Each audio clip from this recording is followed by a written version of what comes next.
Assalamualaikum warahmatullahi wabarakatuh. Perkenalkan, nama saya Reni Rudianto dari TI23A. Di sini saya akan mereview materi lanjutan dari Mas ini yang minggu kemarin. Kita akan masuk lagi ke pembahasan operasi pemesinan dan mesin perkakas. Langsung saja kita masuk ke klasifikasi komponennya. Ada rotasional dan non-rotasional. Rotasional untuk yang seamless dan non-rotasional itu untuk yang balok.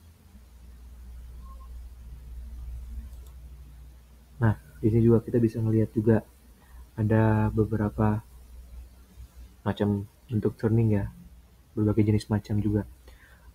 Ada passing, taper turning, counter turning, sampai ke knurling.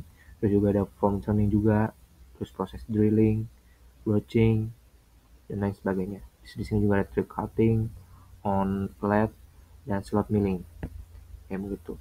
Nah, untuk strike turning itu biasanya tuh untuk memotong lurus yang sepanjang benda kerja untuk mengurangi diameternya. Kalau taper itu membuat permukaan itu lebih mengkerucut. Nah, kalau passing itu meratakan ujung permukaannya. Kalau knurling itu biasanya membuat pola cekung seperti grip yang bertekstur gitu di permukaannya. Ini juga ada mesin kubutnya itu mesin LED. Dan di situ adalah pencekam benda kerja nih. Di situ mesin pencekam benda kerjanya yang dimana bendanya itu nanti akan diapit oleh ketiga ini nih di sini, sehingga nanti ada juga yang benda kerjanya berputar ataupun sebaliknya kayak begitu. Nah, ini drilling itu melubangi kerja dengan mata bor. Nah, di sini juga ada berbagai jenisnya ya, ada rimming, tapping, counter boring, sampai ke spot facing. Jadi begini bentukannya. Nah, ini alatnya nih. Ini tuh drill press. Dan juga ada radial drill press. Nah, yang kita punya di lab itu tuh kan yang ini, yang drill press. Nah, waktu kita ingin membuat sebuah gantungan itu dengan plat besi yang cukup lebar. Jadi kita menggunakan lubangnya itu mata bornya itu mata bor 10 kayak begitu. Jadi besinya pun juga menggunakan ya besi 10 kayak begitu. Dan ini untuk bentuk-bentuk dari ujung mata bornya.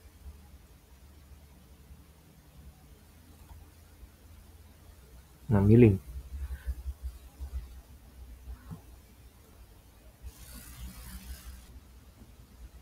Di sini juga kita bisa lihat ya, kalau milling itu tuh bentuk itu ada yang horizontal ataupun vertikal, dan juga yang terbaru agar lebih presisi lagi, tingkat akurasinya yang tinggi itu ada mesin CNC gitu, CNC milling.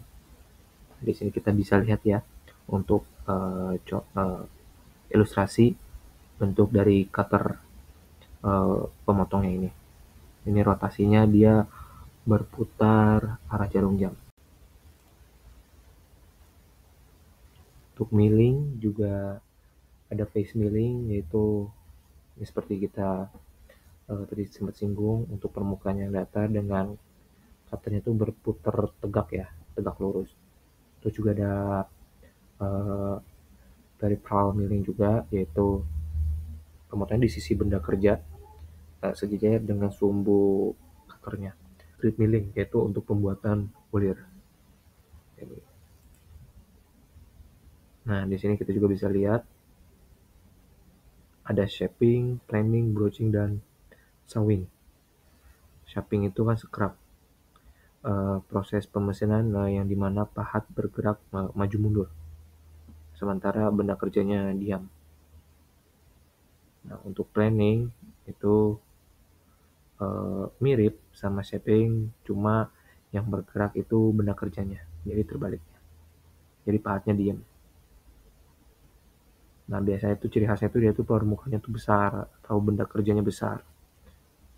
Biasanya lebih cocok buat di pekerjaan yang lumayan besar ya barang-barangnya dibanding yang sebelumnya itu shaping.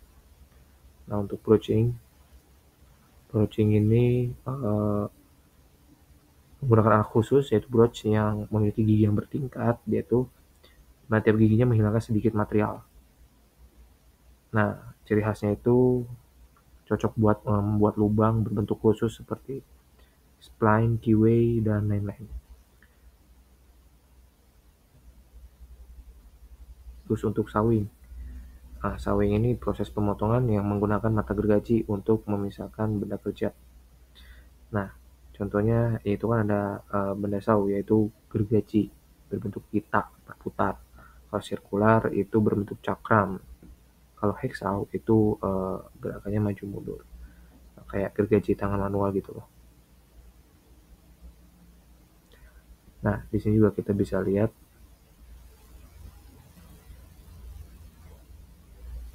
ini ada tabel yang dimana untuk tingkat kecepatan untuk melihat kecepatan berputar apabila sedang memotong material-material tertentu untuk speednya. Contoh aluminium di sini kan dengan misalnya dengan titanium memiliki kecepatan yang berbeda kayak begitu. Baik, cukup sekian penyampaian materi ini dari saya. Masih banyak kekurangan dari saya dan mohon maaf apabila ada salah kata. Assalamualaikum warahmatullahi wabarakatuh.